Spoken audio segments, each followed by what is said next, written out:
week number 19 starting of my gym life, lifting instead of just coming in and walking on the treadmill. And definitely every time I do it, I feel like the results are slow, like aesthetically. As far as I remember when my 30s, I was like, I could definitely sculpt much more quickly. Doesn't happen as quickly now, but I can definitely feel the health benefits of it. I feel like I've got more energy. I feel like I've got stamina. I definitely feel like stronger and being able to just do like the getting up and down off the floor and stuff like that. I feel like definitely have gained in that arena. And it was a good week. It was a good day. Partly because I think had a switch up, and so I'm working with an assistant teacher that has preschool experience, and so if there's like a shorthand to it where there's sometimes she'll ask me questions and I'll go, you know what, I've been thinking the same thing, but it never seems to come up. So then I think maybe I'm overthinking these things. So that part, again, just kind of makes me feel a little light and breezy, because she'll go, all right, well, what else do you want me to do? And I'm like, are you already done with X, Y, and Z? She's like, does it normally take longer than that? Like, as a matter of fact, it does. So like I said, all I can say is I'm just grateful for kind of the breath of fresh air, because today was the day where I think I told you, ever since the beginning of this semester, I've kind of been treated like someone who doesn't know how to prepare a classroom when it's been more like I've had to accommodate not only children who have never been in a preschool, most certainly parents did not sign up for Montessori, so they don't really understand that free choice thing. It becomes like such a chaotic mess when children are first given the choice to do things and absolute freedom. And then also having someone that doesn't know how to really manage that for themselves and also for the children that are in front, because there's a steep learning curve that really isn't there when you go into a daycare or even just a typical preschool setting, other than, classroom management's always there, so there is that. But I think even just like the ability, where if all else fails, just bring out some coloring pages and we'll be all right. You don't get to do that. You actually have to figure out how to manage that chaos without the easy go-tos of coloring, or let's just take them outside and run around. And it's just not a part of the curriculum. I shouldn't say part of the curriculum. It's just not you don't get to go to, all right, well then everybody's just going to do centers and get out the magnet tiles and get out the Legos like that. It's just not. You can't just shift into that. You've got to have more nuance to it, and it's got to be Montessori, at least Montessori-ish. And so, to be able to kind of be in the setting where someone has good instincts, and also when I say something or I need to pivot, it doesn't feel like almost I have to explain to you why I'm pivoting, like I'm the lead. If I want to pivot, we're going to pivot, and that someone pretty easily moves with me. Case in point, today is actually we're celebrating Lunar New Year, and so I had this idea, because pincer grip is a thing, and clothespin work really does help with that.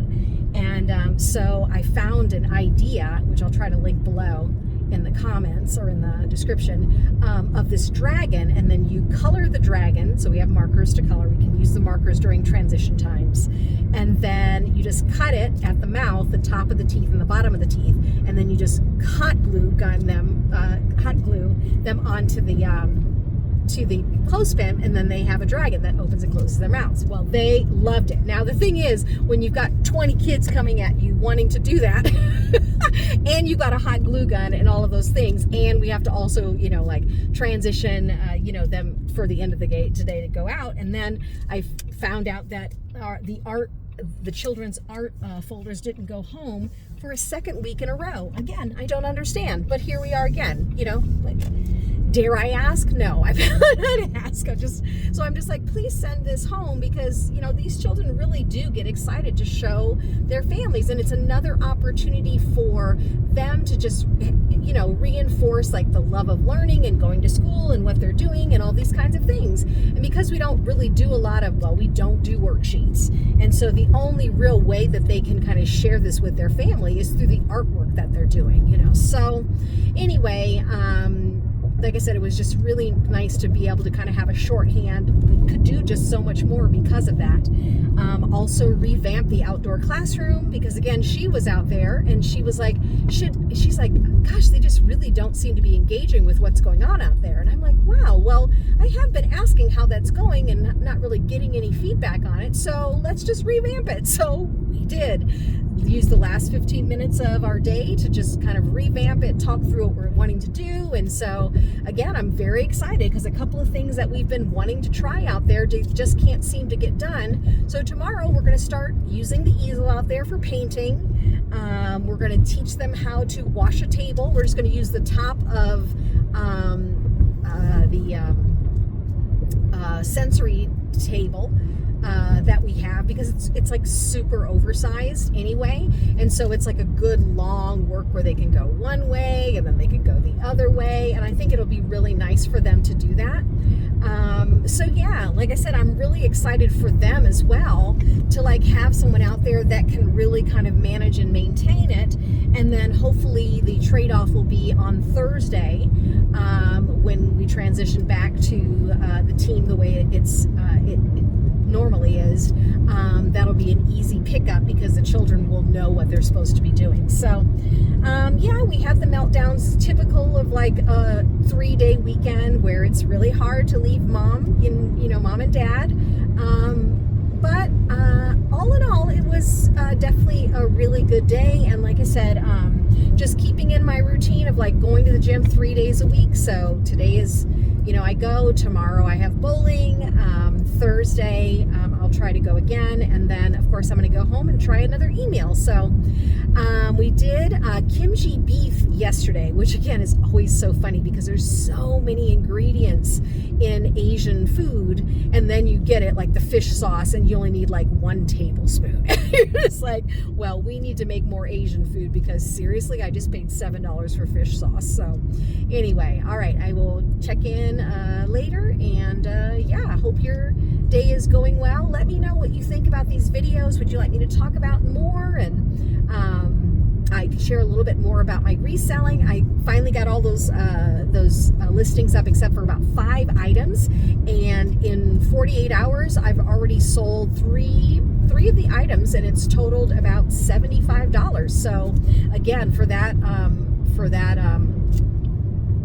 when I went and did the purchase at the Goodwill outlet, I think I might have paid $45. So already with 3 items, got the money back and then some. And yeah, so again, when you really kind of do it very efficiently, you're not trying to make big wins. You're just basically kind of like just sharing some stuff where you're like, gosh, this would be nice. I think someone will like this. It doesn't have to go in the landfill. And thankfully, I've been gotten good at finding those things where they can sell for like anywhere between $25 and $40, and it's money in my pocket. So, all right, I'll check back in later. All right, I want to share with you, for the first time, I ordered from one of my favorite people to watch on YouTube, Ember Candle Company, and the whole packaging experience is so amazing. First of all, look at this amazing box. And that's so great. And then you go inside, and there was this beautiful envelope. Isn't that gorgeous? With the wax embossing, my 2 samples, this beautiful like laminated card that tells you exactly how to use your candle. So this is a wood wick candle, which again, I fell in love with a few years ago. My daughter actually got me one for Christmas because she was at a friend's house whose mother was into wood wick candles, and I didn't know anything about them. And then I started, because I'm a small business owner, and I like to watch other small businesses, like seeing, the behind the scenes details. And I was recommended by YouTube this candle company, Ember Candle Company. So it's MBUR. Sorry, this came off when I pulled off the tape. But anyway, look at this gorgeous bag it comes in, satin bag. But anyway, not only is there a wood wick candle, but it's also beeswax. So I believe the burn time on this, so when you see it, it's going to be like, oh, it's a little bit small. No, it's beeswax. So the burn time, I want to say, is like 35 hours. So, like I said, there's so many different, let me see, can I smell it? Yeah, it smells great. Now, the only thing is I can't start burning it yet because it tells us to take it seriously when you're working with beeswax. It has to burn 2 to 3 hours. So when I got home yesterday, I wasn't going to be able to burn it for that long. And you would think, oh my gosh, 2 to 3 hours, that's going to cause this to really burn out much quicker than you normally would, have your candles last you. But no, I'm gonna come back and give you a report once this candle is done. Keep burns under 4 hours at a time. Never leave a lit candle unattended. Keep away from drafts for an even burn. Always place on heat-safe surface. Let me see. And then here they are. There's a picture on there. That's so sweet. So that's them. $5 off my next purchase. I will definitely leave a review. And yeah. So yeah, go check them out. Yeah, so I tried something new today at the gym. I used to really be into running, and then I decided, to get into weightlifting and stuff like that, which has been good. Like I said, I'm still trying to be consistent with that. But something about today just caused me to want to run. I had a situation with a little one today where she was very dysregulated. Not out in the wild. Hilarious. So I saw my kid out in the wild. If you are one who has children, sometimes they get spooked when they see you out. Secondhand embarrassment, as they call it. So it was so funny. She was just walking up but she was literally in my line of sight, and we were like walking. So I don't think she realized I was at the gym, but we were at the gym at the same time. Usually we go at different times. But anyway, yeah, just needed to do some running. It was an okay day. Other than I had gotten a hangnail, like how you chip your nail.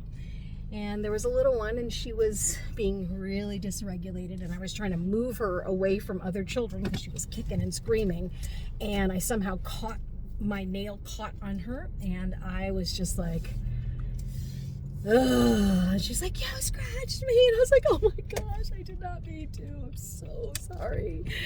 At first I was just like, is she just saying that? Because sometimes children, if you've been a teacher long enough, some children will just say things because they kind of know, adults aren't supposed to be doing things, right? And so I was like, what? I said, did I really scratch you? And then, she showed me it was like right here on the arm because I was like trying to move her. And, and I was like, I am so sorry.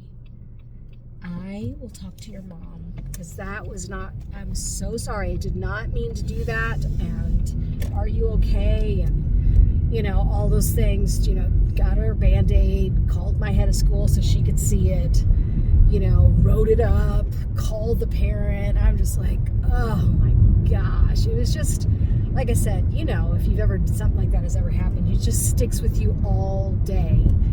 I think for me, it sticks with me because, again, we have a couple of really tough kids, but I never want a parent to think that I'm being hard on their child because they're a tough kid.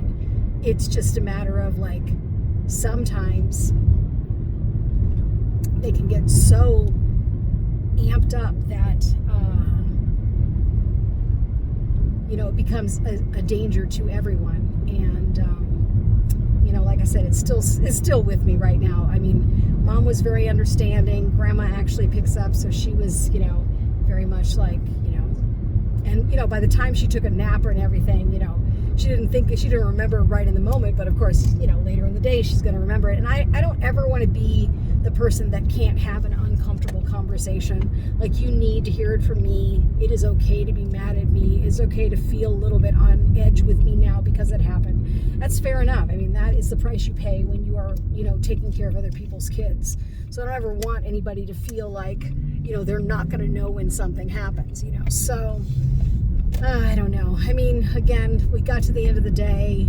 All in all, it was okay. But like I said, it just made me kind of like, just take a step back. Like, we are living in a time now where you see more and more children coming into, even as early as the preschool environment, where they are so dysregulated. You always have to make sure that, okay, how can I best handle it? Because I want it to be a safe environment for everybody in the room, including myself, because I do not want to be hit by a child either. So anyway, all that to say is, I committed to sharing the good, the bad, the ugly. This was not the best day, but we made it through, and yeah, we live to fight another day, right? So anyway, all right, I'll see you in the next one.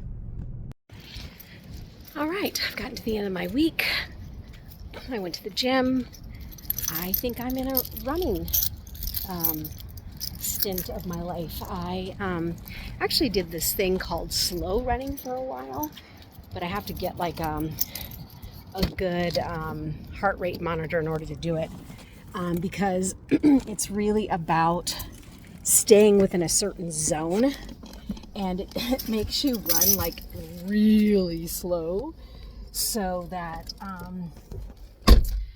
you get actually a different health benefit when you do that, as opposed to just running at your regular speed. So I did about 15 minutes yesterday, 20 minutes today. I literally was driving and contemplating, well, I technically only do every other day or 3 days a week. But I think, again, running for me has literally been my first love. I never got to do track when I was a kid because my parents didn't allow for us to participate in sports.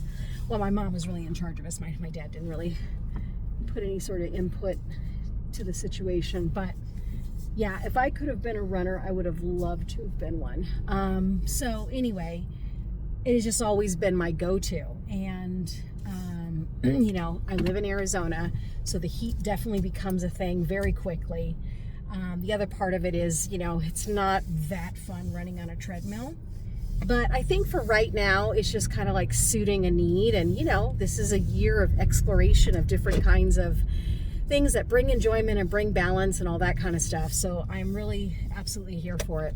It has been a really kind of hard couple of days. Two different instances as a teacher that I'm still just kind of in shock about. Yesterday, we work with a group of children where, we're probably being regulated is probably the number one thing that needs to happen before they go to kindergarten. And I have about 3, 4, some days I would say 5 of my 20 that really have a hard time controlling themselves, controlling their emotions, not lashing out, not tantruming, things like that. Well, yesterday I had a situation where there was a child, and she was actually putting everybody kind of in danger because she was just so out of control. And I've gone through the training to do holds and all that kind of stuff, though I do not like to do them, nor do I want to do them. I really try not to do them. And so I was trying to just get her to the place where I didn't want to hold her. I just wanted to just tap the sides of her shoulders so that I could just maybe get her attention, just hands there, and then move my hands up. Well, she started flailing, and I had a hangnail. And so I ended up, my nail scratched her because she was moves so fast, and I was trying to get out of the way because I didn't want to get hit. Well, when she finally calmed down, she said, "You scratched me." And I said, "What?" And, looked at it, and sure enough, there was a scratch. And I was like, oh my gosh. Called my HOA, called the HOS, called the parents. And for the rest of the day, I was just shook, as the kids say. Because I'm like, that has never happened before. And I'm really good, as you can see, I'm really good at keeping my nails short. I don't wear false nails or anything like that because I'm always so concerned that I'm going to accidentally do something like that. Because on top of that, I'm always carrying an iPad, and so I have to always pay attention to where the iPad is and where it swings, so kids come at you and all of a sudden they get hit with the iPad. So there's just always these moving parts anyway. So that was yesterday. Today, I'm coming back from lunch. It's been a fairly good day. As I'm coming back to lunch, I see a couple kids on the playground. They're running and playing tag. When I come back from lunch, it's usually time to go inside. So I'm starting to, invite children to go to get in line or whatever. And so they're starting to get in line, the two that I was talking to and playing tag. And I kind of registered I've never really seen them play before. That's kind of sweet, Well, when they get in line, I don't know whether she said so. I don't even know what happened.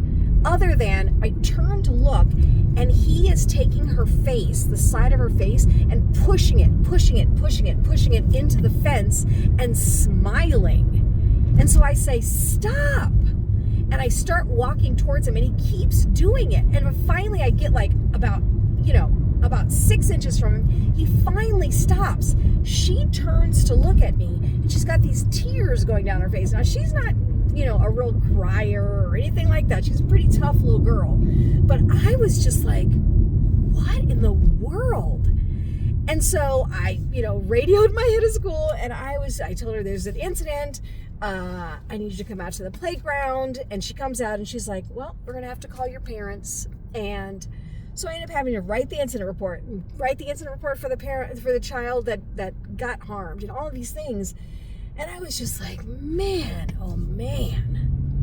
Not to mention, well, I'll mention this on another segment, but how hard it is to have a situation where someone you're working with has all these valid reasons for why they can't remember things. They do things impulsively. They do all of these things that affect you, and you are not allowed to get upset, nor are you allowed to ask if you could have someone else to at least support. Because, okay, I get it, I got to support this, but the problem is it makes my job so much harder because of the deficits in the things that you are deficient in. I think I had come to terms with it, and then I got a different assistant for a couple days because there were some vacation days, and I just got reminded again, man, I am really not asking for too much here. I'm really not asking for too much. The assistant at one point said, "So, what else do you do once you do this?" Because she was just standing there, and I was like, that is a great question, because usually someone is not just standing there and things still don't get done, so I don't know. It's definitely been another one for the books, that's for sure. And next week are conferences, and got all the reports done for that, and all sent to the parents. All the parents have signed up, so that's what I have to look forward to next week. All right, well, it is pizza night here on Fridays, so yes, we do the emails still, but on Fridays, we still have ourselves some pizza. So I'll see you in a bit.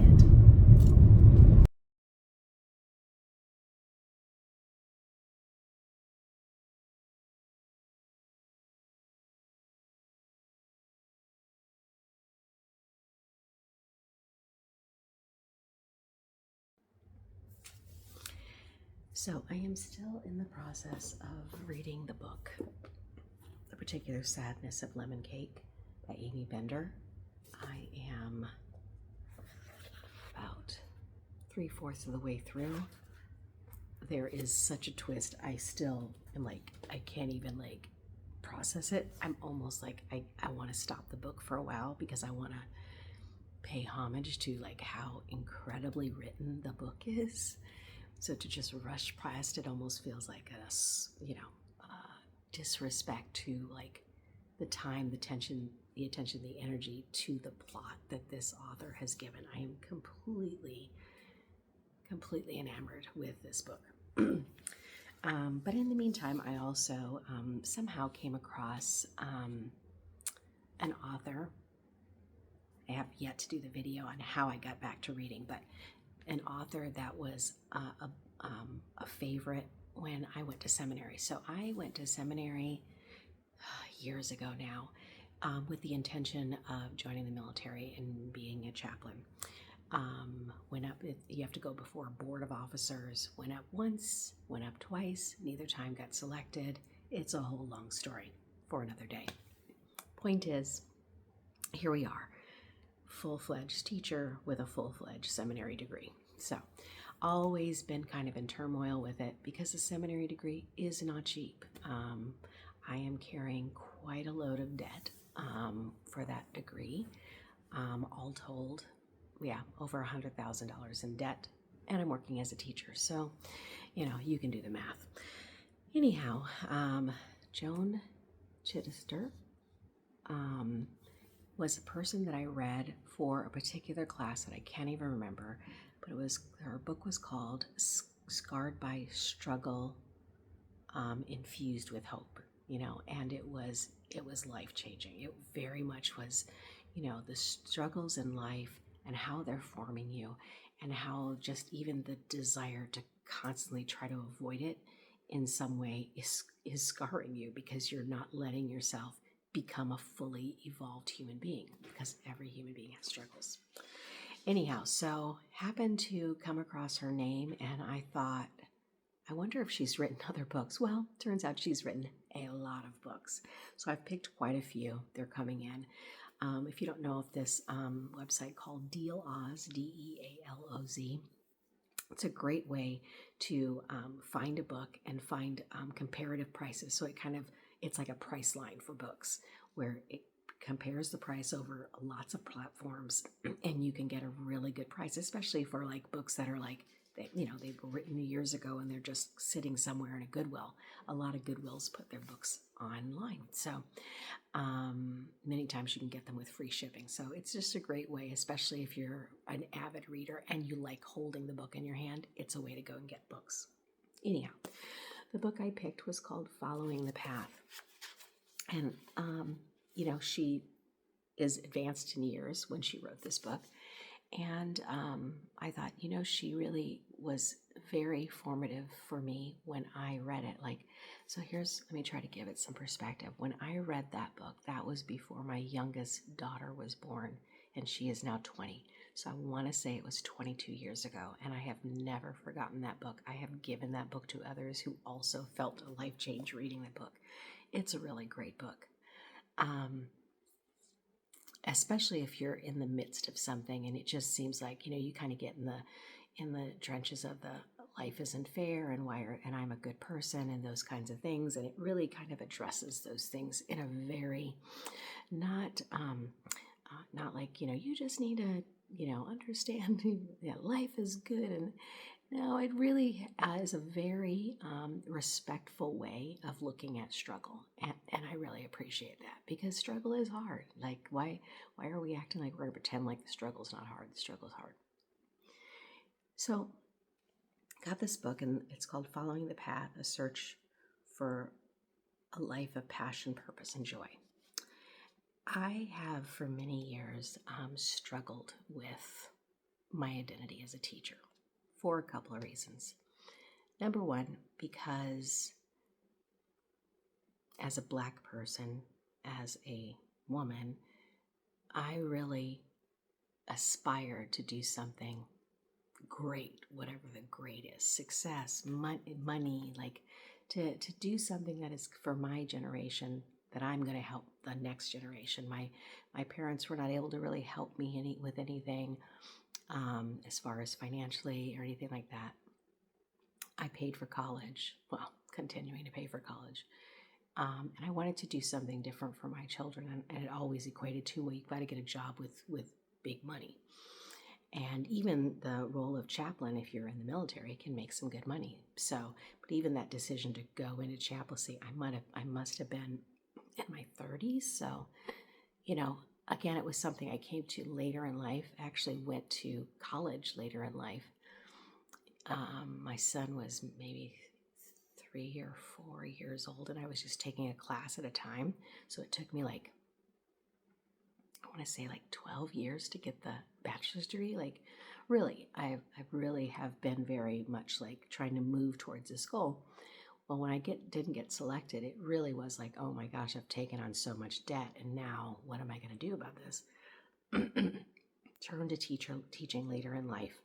Even after that, because during that time I was a manager in retail. So I say all that to say is, even as a teacher, and I think this is with everything, there are parts of it that I really love. And there are parts of it that I really enjoy. And there's these other parts that are almost overarching parts of it that I absolutely do not like. I don't like it. Especially in the preschool realm, because boy, do people act like anybody can do it. Okay, let's just say that. Oh, I have a kid. That means I can teach preschool, Most especially in a Montessori setting where you're not simply just setting up centers and they're rotating out of the room, and then every once in a while you give them a worksheet and they're out the door. It is just a whole different beast. You can't understand it until you get into it. I think that's kind of been what the struggle with my the assistant teacher that I have is because, again, she doesn't understand. She was operating under a norm that many people think of about preschool. And then when you try to do it in a Montessori classroom, it's a very exhausting endeavor. And so it's been a struggle. I actually even moved away from teaching in the preschool because I was realm, because first of all, it was difficult. And then secondly, the blatant kind of disregard for how hard it was. I was my goodness, stop. I'm not going to do this anymore. Then I came back to it. So here I am back to it. And lots of things in this past 6 months have been, what did you come back to it for? Anyway, so this all makes sense in a moment. So I get my hands on this book. And again, it is one of these things that I've made no, I haven't hidden this from people that I've truly respect. And I'm like, why do I keep coming back to this? And it's this draw, but it's not that it's not enjoyable at some levels, but it's can't I use this energy in a more effective way? Why does it keep my soul keeps drawing back to this particular thing? Okay. I'm on page 26. So she's basically in just the preface of her book. She hasn't even really gotten into this yet. And I read this. It's talking about the call. Call in religious circles is something that is very sacred. It's something when you know, and it's something about a calling from God to serve in the world in a specific way. So here's the sentence that kind of stopped me. It made me turn on my camera to talk to you. A call, we have come to understand, commits us, each of us, all of us, individually. We come to realize that whatever gifts we may each have, however difficult it is for me to give myself to it, the giving of it is exactly what I have been born to do. So, here again is one of these desires that I have, which is my mother took us to church. We were a military family, and wherever we landed, my mother always makes sure to put us into a church. And she went with us. My dad, not so much, but she did. She felt that very important to do that. Unfortunately, later in her life, she is still alive at this moment. It's not, I wouldn't say she would say she's turned away from God, but it's very much a God and I want to do what I want to do. And so it's been quite something as a woman in her 50s to struggle with, because here I am looking at a woman who essentially has basically just said at God as an add-on in her own life, trying to not do that myself, raising adult children now. One of our children, so we had 3, one of our children has since passed in the last year. They all knew about God, all went to church, and you're trying to figure out, okay, I'm not trying to scam my future generations here. I'm not trying to pretend as I'm sitting in a church that, oh, everything's fine and everything's great and praise God. I'm not trying to do that. I'm trying to really get at this. If you say you are a follower of God, God is Lord of your life, what does it do for you? What does it change to choose to not just run simply on your own impulses, but to acknowledge a higher power and yield yourself to it? So reading this, I think especially this morning, because it wasn't a particularly hard week, not any more difficult than it was in the very beginning months of this endeavor in this startup company. But it really is just a sobering understanding of, do you think your life is your own? And if I did think my life was my own, I would be making different choices. But I continue to make this choice, and I haven't really understood why. But I guess today was the day that I go and realize, this is why. Does it make it any easier? I do think on some level it does. It makes you stop feeling like it's just I'm just too dumb to figure it out. Or why would I be a person who keeps saying, and I've had my daughter say this to me, why do you keep going back to this job, this type of work? It's so hard, you don't like it. And again, the don't liking it, there's an asterisk on it. The children are great. I really adore the idea of being a lighthouse for children. So, but I'm not enamored with children. I'm not like, and they're my children. That's not what I am. Even with my own children, I'm blessed by my children. I love my children. It is not the end all be all of my life. These children are not this extension of me, although they are, but not like, if it doesn't work out for you, none of that goes on in my mind. Even when I see the children in the classroom, it's just not like that. And I know that's different. I know there's a lot of teachers that don't operate that way. I do not see these children as they're my own. No, they have parents. I am an adult in their life at this moment in time. At the preschool level, let's be honest, they are not remembering me. So why would I continue to do this? So I hope this helps someone. I hope this helps you, whether you are a teacher, whether you're in some other profession, but also if you're in teaching and you hear my words and you go, that's not even why I'm doing it, then find your purpose, find where it's supposed to go. Be willing to finally, for once and all, say, nah, this is not it.